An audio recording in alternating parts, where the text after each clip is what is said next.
Hello mga friends! Welcome to another video. Update play tayo how much the exchange rate here in Saudi Riyal to Philippine Peso as of February 13, 2024. Napakabilis ng araw mga friends.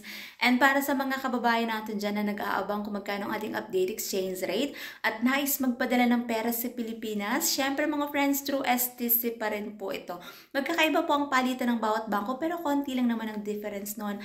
At least magkakaroon kayo ng idea kung magkano ang ating update exchange rate ngayong araw ng Martes, February 13, 2024.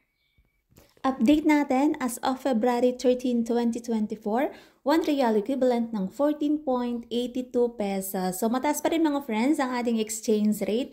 Para sa mga kababayan natin dyan na nais magpadala ng pera sa Pilipinas, yan po ang ating update exchange rate ngayong araw ng Martes, February 13, 2024. Through STC to mga friends. And syempre pag nagpapadala tayo ng pera sa Pilipinas, meron po tayong binabayaran na transfer fee at meron din po yung VAT. Ang lagi ko pa rin paalala para sa bawat isa sa atin, matuto tayong mag-ipon, magtipid at matutong mag-invest. Maging habit natin mga friends ang pag-iipon dahil batid naman natin na hindi habang buhay ay nandito tayo sa ibang bansa.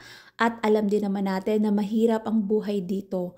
Pero syempre, nagtitiis at nagtsatsaga tayo. Kaya matuto tayong mag-ipon para sa ating kinabukasan. So that's it for today's video mga friends. Thank you for watching and see you on my next update. God bless everyone. Much love.